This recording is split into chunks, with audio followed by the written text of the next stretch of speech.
একসময় যে দেশটি পুরো পৃথিবীর মধ্যে সবচেয়ে ধনী ছিল, যে মানুষগুলি সবচেয়ে বেশি জ্ঞানী ছিল, সেই মানুষগুলি হয়ে দাঁড়ায় দরিদ্র ও পশ্চিমাদের গোলাম। আজ আমেরিকা যতটা ধনী, তার থেকেও কয়েক গুণ বেশি ধনী ছিলাম 1700 বছর ধরে আমরা। একটাই দেশ একটা অর্থ ব্যবস্থা, এই কনসেপ্টটা মৌর্যরাই প্রথম ভারতবর্ষে জন্ম দিয়েছিল। আসলে সেই সময় সারা পৃথিবীর সোনা ঘুরে ভারতে চলে আসতো। আজ আমাদের ভারত সম্পূর্ণ আমেরিকার ওপর নির্ভরশীল।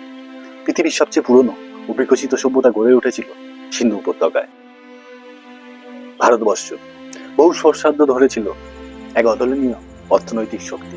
শুধু ধর্ম বা সংস্কৃতি নয়, ব্যবসা বাণিজ্য ও শিল্পের ক্ষেত্রেও ছিল বিশ্বের প্রধান কেন্দ্রগুলির অন্যতম। পৃথিবীর বিখ্যাত অর্থনীতিবিদ অ্যাঙ্গাস ম্যাডিসন 1950 খ্রিস্টাব্দে তার দ্য ওয়ার্ল্ড ইকোনমি গ্রন্থে বলেন, 1800 খ্রিস্টাব্দ পর্যন্ত ভারত পৃথিবীর সবচেয়ে ধনী দেশ ছিল। এই সময় ভারত পৃথিবীর প্রায় 25% জিডিপি নিজেই বহন করত। আজ আমেরিকা যতটা ধনী, তার থেকেও কয়েক গুণ বেশি ধনী ছিলাম 1700 বছর ধরে আমরা। ভারত তখন সোনার চিল ছিল, সমস্ত দেশের উপরে উড়ে বেড়াতো। অথচ এখন ইউএস ডলার আমাদের কারেন্সিকে পরিচালনা করে। আজ যদি আমেরিকার কোথাও কোনো ছোট প্রবলেম হয়, আমাদের ভারতের ইকোনমি তাসের ঘরের মতো ভেঙে পড়ে। শুধু ভারতের নয়, আজ প্রায় পুরো পৃথিবীর কারেন্সিকে নিয়ন্ত্রণ করে ইউএস ডলার। তাই তো আজ আমেরিকা অহংকার করে বলে, তারা যদি চায় এক মুহূর্তের মধ্যে পুরো বিশ্বের ইকোনমিকে দাঁড় করিয়ে দিতে পারে। কিন্তু আপনারা কি জানেন, আমাদের অবস্থা আদৌ এমন ছিল না। আজ থেকে প্রায় 2000 বছর আগে ভারতের সিচুয়েশন সম্পূর্ণ আলাদা ছিল। ভারত ছিল ওয়ার্ল্ডের ইকোনমি কিং। মশলা, বস্ত্র, ধাতু, কৃষিজ পণ্য ইউরোপিয়ান ও আরবিয়ানসদের আমাদের কাছ থেকেই আমদানি করতে হতো। আর প্রাচীন ভারতের সেই গৌরবগাথার প্রমাণ বিদেশি পর্যটকদের ও লেখকদের বিভিন্ন গ্রন্থে পাওয়া যায়। 629 খ্রিস্টাব্দে চীনা পর্যটক হিউয়েন সাং রাজা হর্ষবর্ধনের আমলে ভারতে আসেন এবং সমস্ত ভারত ঘুরে তিনি দেশে ফিরে গিয়ে লেখেন, ভারতবর্ষ একটা ব্যবসা বাণিজ্যে সমৃদ্ধ দেশ, যেদিকে চাওয়া যায় সেদিকেই জ্ঞানী মানুষের সমাগম। আর ভারতীয় মানুষদের উন্নত জীবনযাপন যা ভারতকে একটা অন্য উচ্চতায় নিয়ে যায়। এমনকি 1292 খ্রিস্টাব্দে ইটালির পর্যটক মার্কো পোলোও এসে ভারতের সম্বন্ধে একই কথা লেখেন। কিন্তু শুনেও খারাপ লাগে, আজ আমাদের ভারত সম্পূর্ণ আমেরিকার ওপর নির্ভরশীল। যে দেশটা 1600 বছর ধরে পৃথিবীর সবচেয়ে ধনী দেশ ছিল, এমন কি হলো সেই দেশটা খাদের কিনারায় পৌঁছে গেল? এমনকি স্বাধীনতার সময়ও আমাদের কারেন্সির মূল্য $1 সমান 1 টাকা ছিল। তখন থেকে এখন পর্যন্ত মাত্র 77 বছরের মধ্যে কিভাবে আমরা আমাদের টাকার মূল্য এতটা নামিয়ে দিলাম? আর এই ব্যাপারে জানতে হলে আমাদেরকে 5000 বছর পিছনে ফিরে যেতে হবে। পৃথিবীর সবচেয়ে পুরনো ও বিকশিত সভ্যতা গড়ে উঠেছিল সিন্ধু উপত্যকায়। যখন পৃথিবীর অন্যান্য দেশ অন্ধকারে ডুবেছিল, তখন সিন্ধু উপত্যকার লোথাল, ঢোলারিয়া, বালাকোট এই সকল বন্দর দিয়ে রপ্তানি হতো তুলো, গহনা, মাটির জিনিসপত্র ইত্যাদি। আর এর বিনিময়ে ভারতে ঢুকতো সোনা, রূপা, দামি দামি রত্ন, যার ফলে ভারতের অর্থনীতি আকাশ ছোঁয়া হয়ে গিয়েছিল। আর ভারতের গৌরবময় ইতিহাস এখান থেকেই শুরু হয়। এরপর আনুমানিক 321 খ্রিস্টপূর্বাব্দে চন্দ্রগুপ্ত মৌর্য সাম্রাজ্যের প্রতিষ্ঠা করেন। আর তার প্রধানমন্ত্রী চাণক্য দেশ চালানোর জন্য কিছু নীতি প্রয়োগ করেন। মৌর্যদের শাসনকালেই অ্যাকচুয়ালি অখণ্ড ভারত তৈরি হয়েছিল। চাণক্য পুরো ভারতকে একটা সেন্ট্রাল গভর্নমেন্টের আন্ডারে এনেছিলেন। রাজ্য চালানোর জন্য তিনি সর্বপ্রথম বাজেট ব্যবস্থা চালু করেন। বিভিন্ন দপ্তর ও মন্ত্রীদের মধ্যে দায়িত্ব আলাদা আলাদাভাবে ভাগ করে দেন। যেমন এখন ভারতের সরকার চলে না, ঠিক তেমনই পুরো দেশকে একটা গভর্নমেন্ট রুলের আন্ডারে এনেছিলেন। একটাই দেশ একটা অর্থ ব্যবস্থা, এই কনসেপ্টটা মৌর্যরাই প্রথম ভারতবর্ষে জন্ম দিয়েছিল। তাই তিনি রূপোর মুদ্রা তৈরি করেছিলেন, যাতে গোটা ভারতবর্ষের মধ্যে একই মুদ্রায় ব্যবসা বাণিজ্য চলতে পারে। এমনকি মৌর্য সময়ে ইনকাম ট্যাক্স ও কাস্টম ডিউটি চালু করা হয়। কাস্টম এই জন্যে যে সেই সময় ভারতবর্ষ বিশ্বের সবচেয়ে বড় এক্সপোর্টার হয়ে উঠেছিল। আর কাস্টম চালু করার ফলে প্রত্যেকটি বিদেশি ব্যবসায় গভর্নমেন্টের ইনকাম অনিবার্য হয়ে ওঠে।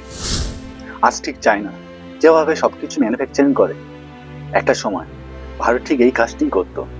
ভারত তখন ম্যানুফ্যাকচারিং এর দিক থেকে সবচেয়ে প্রথমে ছিল।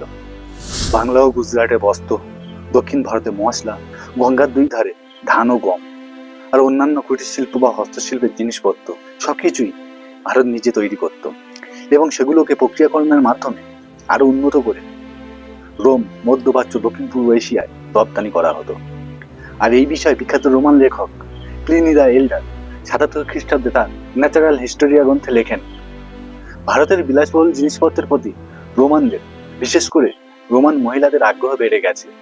আর এই জিনিসপত্রের চক্করে প্রতি বছর রোমান কোষাগার থেকে প্রচুর পরিমাণে প্রায় 20 কোটি স্বর্ণ মুদ্রা ভারতে চলে যাচ্ছে।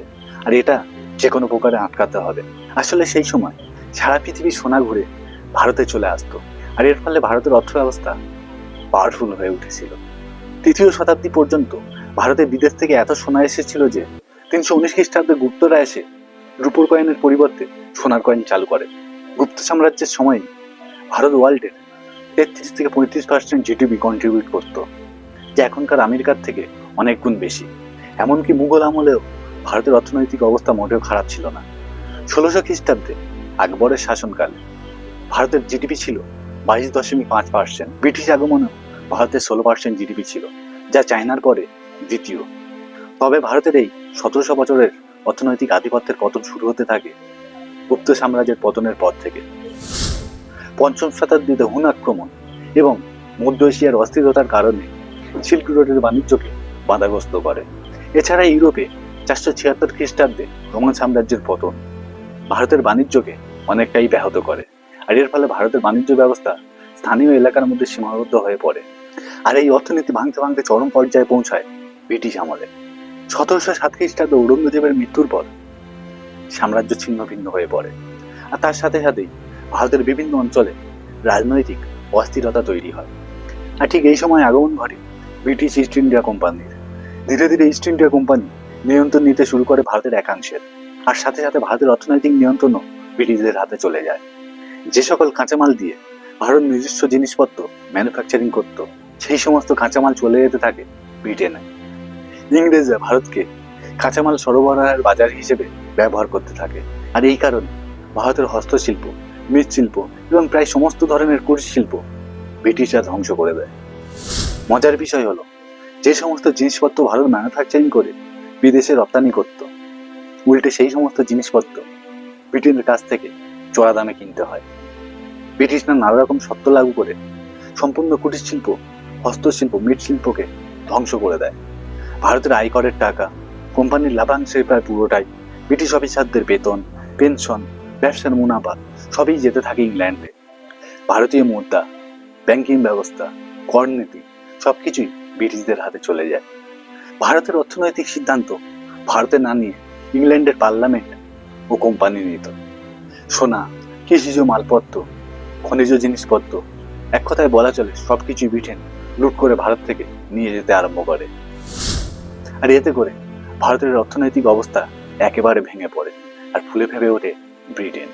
এর ফলে 1700 খ্রিস্টাব্দে ব্রিটিশ আগমনের সময় যে ভারতের জিডিপি ছিল 24.4%, 1900 খ্রিস্টাব্দে আস্তে আস্তে সেই ভারতের জিডিপি হয়ে যায় মাত্র 4%। এক সময় যে দেশটি পুরো পৃথিবীর মধ্যে সবচেয়ে ধনী ছিল, যে মানুষগুলি সবচেয়ে বেশি জ্ঞানী ছিল, সেই মানুষগুলি হয়ে দাঁড়ায় দরিদ্র ও পশ্চিমাদের গোলাম। যদি ভিডিওটি ভালো লেগে থাকে তাহলে লাইক ও শেয়ার করে দেবেন, এবং যদি আমার চ্যানেল নতুন হয়ে থাকেন তাহলে অবশ্যই চ্যানেলটিকে সাবস্ক্রাইব করে যাবেন। ভিডিওটি দেখার জন্য আপনাদেরকে অনেক অনেক ধন্যবাদ।